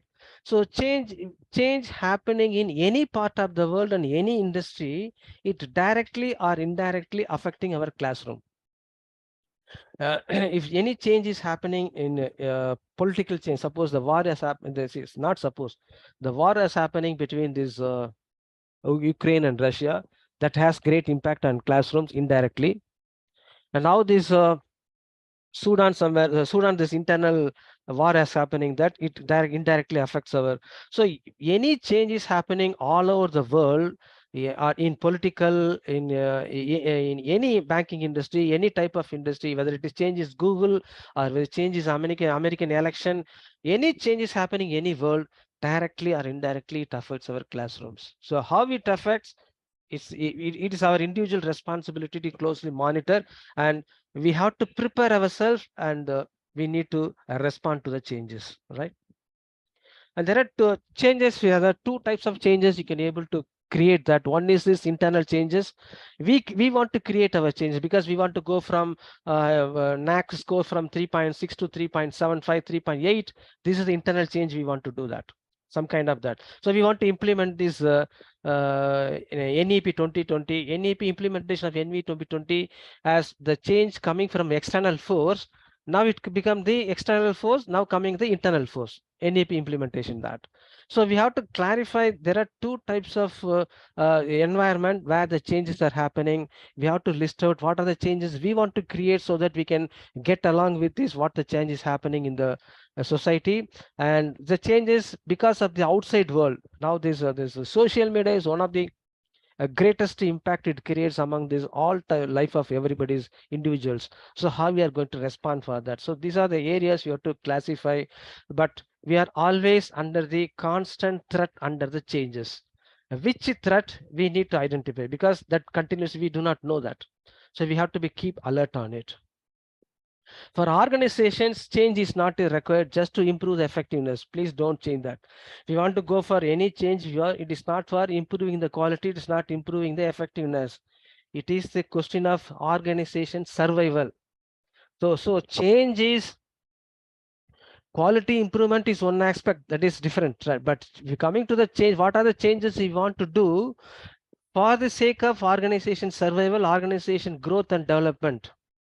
Right? You have to be very carefully handled on that, right? And of course, this is the things, the uncertainty is very permanent, that instability is chronic, change is accelerating, and disturbance is very common. We are living in this world. Every day we are living in this world. Just I want to put in on that. And yeah, this is the these are the first things: innovate for changes, create for change, vision for change, knowledge for change, skill for change, technology for change. These are the changes we want to initiate as an employee, as an institution. We want to create the changes so that we can prepare ourselves whenever the new change coming in the society, we can able to sail through comfortably. So to sail through the changes happening in the society, we have to prepare ourselves. For preparing ourselves, we have to do a lot of changes. These are the changes we have to do that. So what are the changes is happening we may expect in the society, in the industry? Then list out this cultural change, product change, technology change, customer changes. So these are changes we don't have any control over it. So to sail through those changes outside the organization, the society, we have to keep on continuously preparing ourselves. The preparation for the change is continuous every day. People you are always talking about this, talking more about the lifelong learning, which is equivalent to lifelong continuous change. Preparing for the continuous change, preparing to react to the continuous change. That is also very equally important on that, right? And again, this is a general question. Just why I'm telling you, I just put it in the outline area. So what to change? What to change to? So suppose I have this. Now I understand from Director IQAC that the third cycle we want to go for 3.77 or 3.8 is there. Currently, what is the status of our NAAC score is what to change? I want to change the third cycle NAAC score. What to change to? I want to change my score to 3.77. How to change?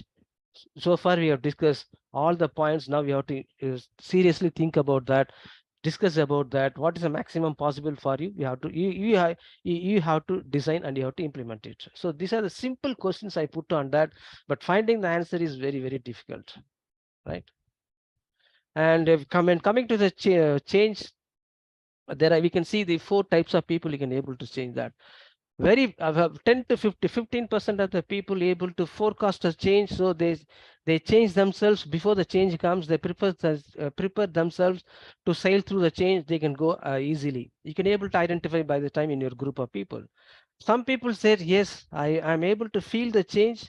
Now I have to change. Yes, I will change. I will change. That kind of people will be there. And people observe, oh, everyone has changed, still I am not changing, so I have, this is a last chance for me to change, so I will change. Okay, no other go, no option, I will change. Some people is there, I don't want to change. You have to force them to change, or you have to say the way exit. So it is up to you which category you are. I'm talking about the individuals, I'm not talking about others. So as an individual, which category I belong to, you have to decide. So please choose. Try to come in this first category maximum, if not possible, at least second category. Don't be in the third or fourth category. And one thing is, change has changed. So far is what, sir? You already so far you discussed about the change. Now you're telling change has changed. Yes, change is changed means that if you see the human history for the last 10,000 years, what are the changes happening? If you put it in this exponential curve, what are the changes happening with respect to last 15 years? Tremendous changes happening when compared to the 9,000 years. So what are the changes happening for the last 9,000 years? You have some graph, and after that last 15 years is graph goes very steep. So you cannot say that today's world is very different even from last 3 years ago or last 1 year ago. So in that sense, change has changed. So a lot of changes already change has happened, that now we have to go for the new changes. So the one big question we need to ask, that if you don't go into this, if you don't initiate the quality initiatives, if not what are the points we discussed so far, the change management, people first, level 5 leadership, competency, all these things, what is the future of the organization? This is the biggest question I need to ask, because I am depending upon the organization. Unless I contribute to my organization, I have to create the future for my organization, so that I want to contribute for the organization. That kind of thinking everyone has to go. So the future of the organization is on the individuals. Individuals has to contribute for the development of the future of the organization. That's very, very important. That. So but for that, yes, I have to revisit or rethink or rediscover my assumptions, thoughts, and beliefs. That's very, very important. That's why I told you in the initially that always you restart from the zero. So you please let us decide that today only I'm joining this organization. So how I want to take the organization to the next level. This is what we have to think. Every day we have to think on that. So what is this my experience? What is the previous experience? What is my achievement? So in my career, all these things you have to completely erase. Now we have to restart from the zero. Right.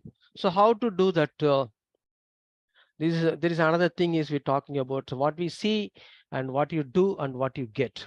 So if we mainly focus on the changes or quality improvement initiatives, all these things we do in the area of do action, attitude, behavior, technique, technology, training, all these things.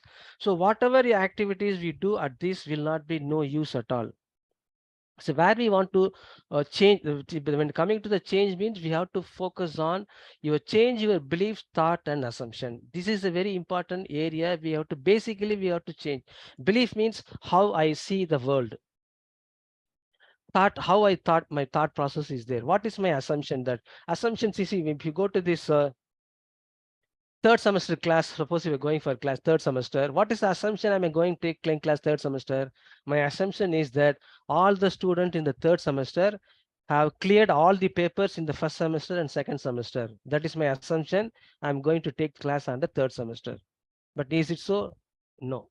So we have to very carefully talk about what is my assumptions. When the things are not happening, that what is my assumption?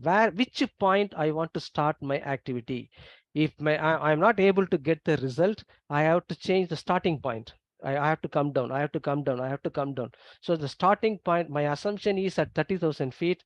I am not able to get the result. I have to start from the 10,000 feet, or I have to start from the ground zero. Then only I can able to achieve that. So that my assumption is that. And so we need to focus on changing our revisit our belief, thought, assumption. Then only we can able to get the different result. If keep on doing the same thing expecting the different results, means it is not a good idea. It's called the insane. It is called the insane. Keep on doing the same activity expecting the different result. How it is possible? It's not possible. So if you want to change the fruit, change the root. Root means my belief system, my thought process, my assumptions. So how do I change my belief system, thought, assumptions? There are two ways you can able to do. One is you have to travel extensively. You have to travel to different places. Not only travel, you have to keenly observe the people, observe the culture, observe the people, how they behave. Definitely your belief system, thought, assumption will change on that. The other one is you need to read a lot of books. If you read different genre of books, definitely our belief system, thought system will definitely will change on that, right? So if you ask me, sir, tell me, sir, one quality initiative fit for all, so that all people we start from tomorrow onwards. So yes, I have one tips for that. The reading habits. If every individuals starting the reading habits daily, if you read 10 pages of any book, any 10 pages or one, for 30 minutes or 1 hour, definitely these individuals quality will improve.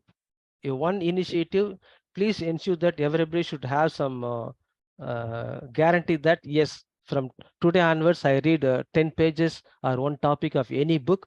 One quality initiative should be initiated by every individual for improving the quality of educations, right?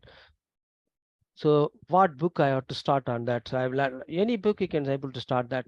If you want to, I will give one book for this change. If you want to do how to do the change management, there are 3 books I can able to recommend. One book, sorry. First level, if you want to understand how this change management is there, first level, very simple, anybody can able to understand. I recommend this book, Who Moved My Cheese? Level 1, Who Moved My Cheese? First level change management, you can able to understand very beautifully, simple language, simple booking. If you go for the next level, if you want to understand how this change management you want to implement, you can read this book, Our Iceberg is Melting. It has the complexity will be more, and if you have thorough understanding about this, all the systems, all the people, all the psychology, including the how people will change psychology, you can read the book level 3, the book called The Switch, written by Heath brothers. Chip Heath and Dan Heath, these are brothers. They write the book on beautiful book on Switch. So any book you can start. Just I want to give only this example, change management. These are the 3 books at 3 different levels. If you read it, you will become master in change management. You can thoroughly understand about the change management, right? And sir, other than change management, any book I want to start, yes, I strongly recommend these 2 books. If you want to start initially, anybody can understand. Every faculty can easily understand that. One is this catalyst. How this employee in an organization acts is in the catalyst. This book is written by Chandramouli Venkatesan, right? You can start reading this book. Otherwise, what the CEO really wants from you, written by this Gopalakrishnan. He is working with this Procter and Gamble for more than 30 years. So these are the 2 books. If anybody read that, you can completely understand how an organization is working on that. You can able to develop the system thinking, how this entire system is working on that. The beautiful examples, live examples, they take you through this as if you are working in any organization. They'll beautifully tell you how if you or otherwise I can tell, if you start graduate engineering trainee in any organization, how to become the CEO of the company. Similarly, if you join as a fresh teacher, how you become the vice chancellor of the university. Different levels are there. If you start reading these 2 books, definitely you can understand the entire system, how the system is thinking on that, right? So thank you very much. This is a summary. With that, we start discussing with that. What is the quality, definition of quality and relevance, because the quality is always with respect to the context. If the context changes, definitely the meaning of the quality will change. And I want to define the quality in terms of what maximum possible for me, what actually did. So with that, I can start with this quality. So what are the factors affecting the quality, like mission, vision, core values, objectives? We discuss about that.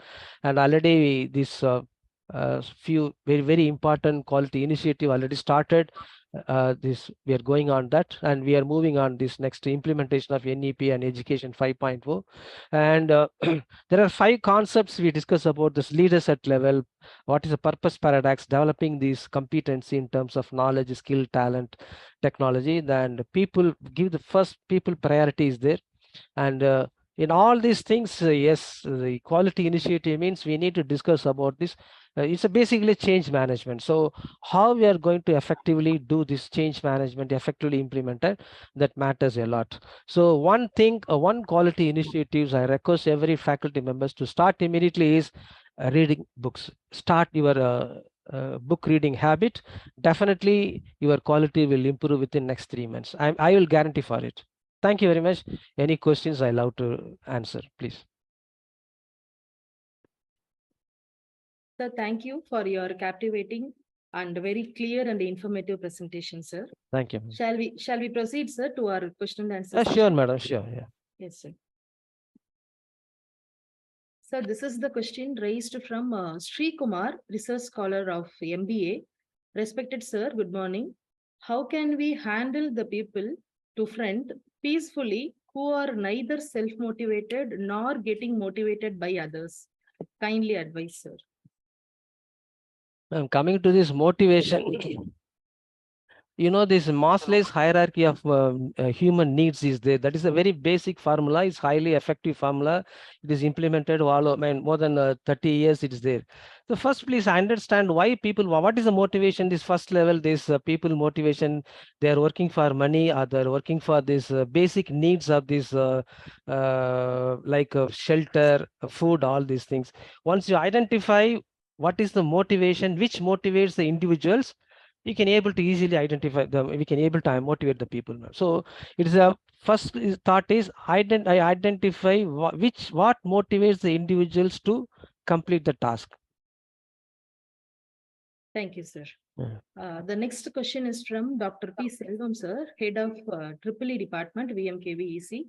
His question is National Education Policy 20 fulfill the parents' expectations?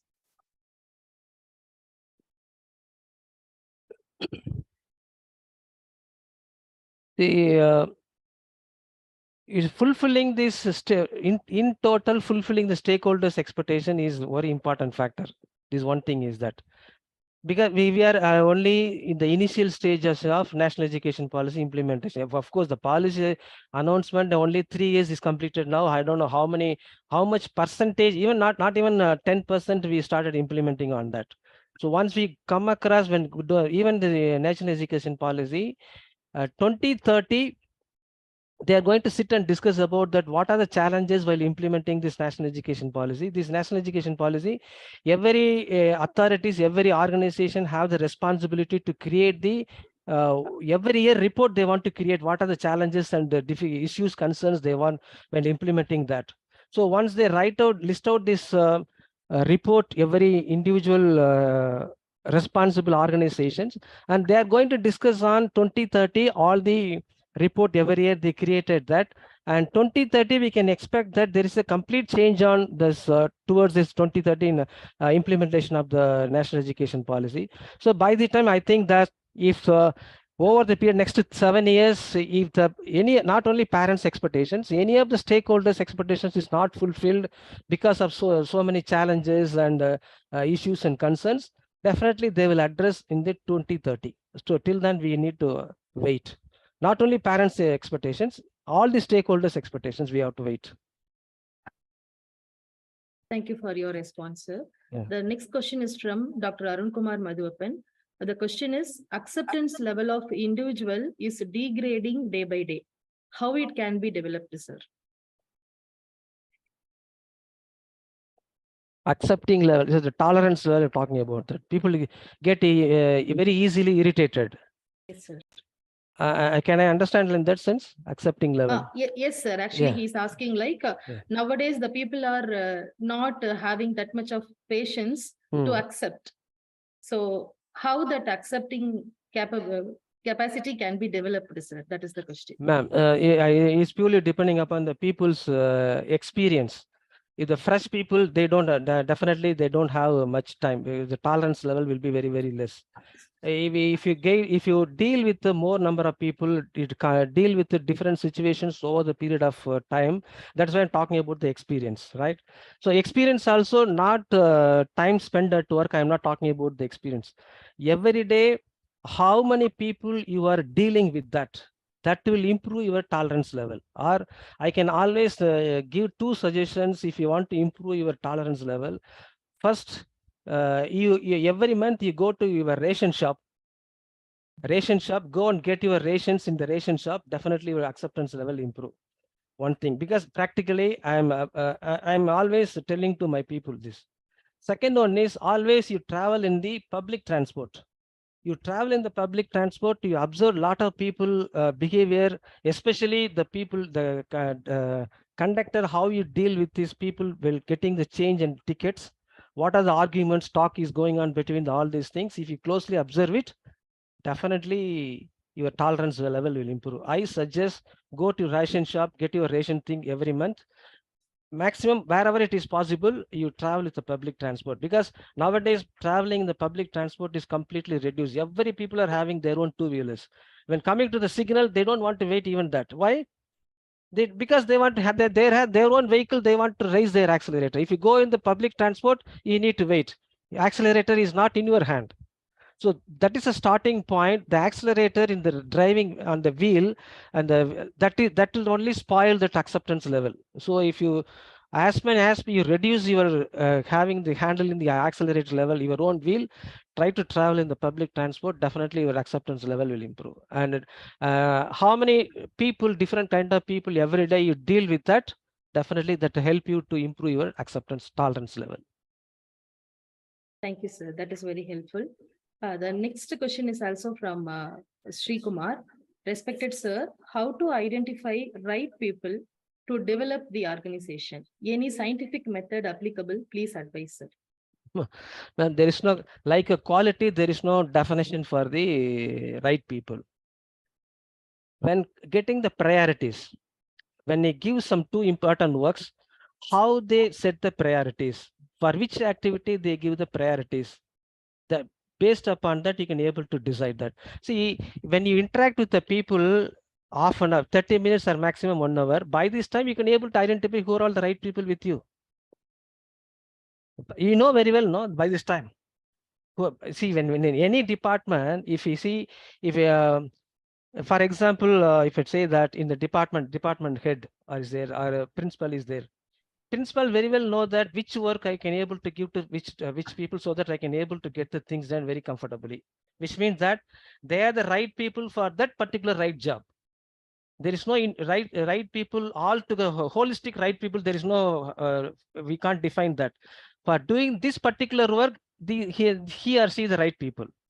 So with respect to that role, with respect to that activity only, we can able to identify that. So there is no one right people, there is no one wrong people. So with respect to the activities, if 10 activities are there, definitely we have 10 different types of people. It is our responsibility to identify these right people. We can with respect to this right activity, that there is no wrong people also. One right or wrong people also. So by this time, definitely the way you interact, definitely come across by this time. Thank you, sir. The last question from Sri Kumar. Sir, how to manage or how to get the moment of touching the heart to the people in this very advanced technology world, in this artificial intelligence world? Can we have that touching the heart moment? That is the question from Sri Kumar. I am doing that every day. When I see the first people, first time in the morning, first question I ask that, have you had your breakfast? How are you today? Two questions I'll ask. How are you today? I'm not asking how are you. So how are you today? Then people look at me. So the question is, your question is different. So I'm touching their heart. So today I'm okay. Yesterday I'm not okay. So you ask two questions. How are you today? Every day, first time you ask to meet the people, had your breakfast. You advise the people without having a breakfast, don't come and meet me. Two questions you follow, definitely can able to touch the people. Thank you, sir. Next, not question, sir. She is Yeah. giving comment on your presentation. Dr. Maya Ramesh, MDS, PhD. No questions, sir. Very clear presentation. Everything depend on introspection and accept change. Change should come from all. Thank you very much. Thank you. This is the comment from Maya Ramesh, sir. Thank you, ma'am. The next question is from Dr. B. Rajnarayanan, head of MBA. Hi, sir. My question is, how will the leader and leadership differ? And in which way it will affect the organizational context? Yeah, I already told you, how much people you can able to influence. I told you that leader is, if you have the one follower, you are the leader, no problem at all. Everybody is already a leader.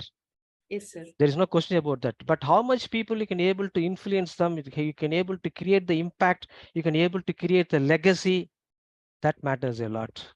So that purely based upon what is the value system individuals are having that. Thank you, sir. Thank you. I very know, I much. know one professor, Yes, sir. I don't know how, Professor Tandavan was there in the University of Madras.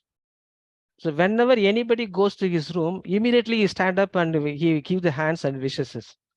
No problem whether it is any visitors goes irrespective. He doesn't know who is coming to visit him.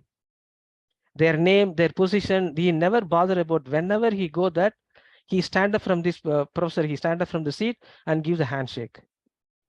So these are the amazing things we can learn from the people. Thank you, sir. Yeah. We may believe that your presentation was quite clear because we did not receive any further queries, sir. So thanks a lot, man. Thanks you. Thank you, sir. Sir, we appreciate your responses, sir. Is there anything more you would like to mention before we conclude, sir? Ma'am, my side is okay, ma'am. Over. Thank you very much. Principal, sir. Thank you, sir. Sir, I request our principal, sir, to share a few words with us. Wonderful session, sir. That restart from zero. Yes, That sir. I heard. So every day I have to think about it, restart from zero. If it is not possible, Yeah. that's one of the amazing, very kind, restart from zero. And it's amazing. Session was wonderful, sir. We learned a lot from your today's presentations. I hope faculty members also enjoyed this sessions. It Thank is different from that other routine lecture. So Yeah. we learned all. Thank you very much, sir. Thank you. Thanks a lot, sir. Thank you, sir. I request Director IQAC, VMRFDU. Sir, do you want to share anything with us? I'm just awestruck on the way the presentation happened and the aspects what he has dealt upon. I was expecting something on quality, specifically on NAC and things like that.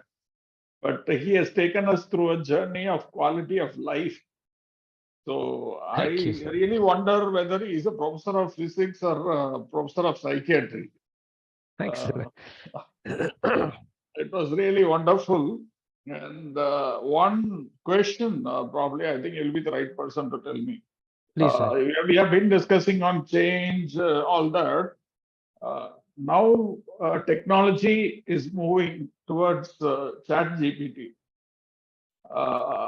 Is it going to replace counselors? Is it going to replace teachers? Is it going to replace even the total learning experience? No, sir, not at all, sir. See, technology may come, technology may go, sir. It is teacher is always teacher there. Without teacher, no educational institution cannot run. That is the basic fundamental pillar of the any educational institutions. See, what is the technology we have already? Good. When the internet comes, the same question was there. How effectively today we are handling the internet? Facebook, LinkedIn. You take any technology is coming up. This even this online education during the pandemic, we have these Coursera courses, SWAYAM courses, NPTEL courses. NPTEL courses, every faculty is going on that. So it doesn't mean that we don't have any classrooms, we don't have any teachers. Not at all, not at all. So technology may come, technology may go. It is up to the people in the organization, decision makers, how effectively we can make use of the technology for the benefit of the students, for the benefit of the institution. That we have to think about that. We need not fear about any new technology coming, even now, even the future also. We need not worry about that. Faculty should think about changing themselves, going towards technology so that they keep themselves abreast with technology so that they can face the students also. Yes, sir. Yes, sir. I always insist upon the individual faculties improving their teaching competency and improving their educational leadership. This is my mission statement. So I want to help the individual faculties to improve their teaching competency and improve their educational leadership. That's wonderful. Thank you, sir. The feedback link has been added to the chat box for your convenience. Dear participants, I would like to request you all to provide your useful input on this session. Now, finally, I would like to invite Dr. D. Vinod Kumar, IKSC Coordinator of VMKVEC, to propose a vote of thanks. Ladies and gentlemen, good afternoon, everyone. On behalf of Vinaya Missions Kripananda Variyar Engineering College, I would like to extend my heartfelt gratitude to you all for joining this enlightening webinar on quality initiatives for higher education. This event has been a remarkable opportunity for us to gather and delve into the significant aspects of enhancing the quality of education in higher institutes. First and foremost, I express my sincere appreciation to our esteemed speaker, Dr. N. Asokan, for sharing his expertise and insights with us. His profound knowledge and experience have enriched our understanding of the challenges and strategies pertaining to quality initiatives. We are grateful for your valuable contribution and inspiring presentation, sir. We are also grateful to Dr. P. Nanashekaran, Director IQAC, VMRF DU, Salem, for his generous support, who is instrumental in starting the quality webinar series in our institution to a wider audience and create a platform for meaningful discussions and quality related topics in higher education. His firm dedication to the betterment of higher education have been truly commendable, and we are grateful for his continuous encouragement and guidance.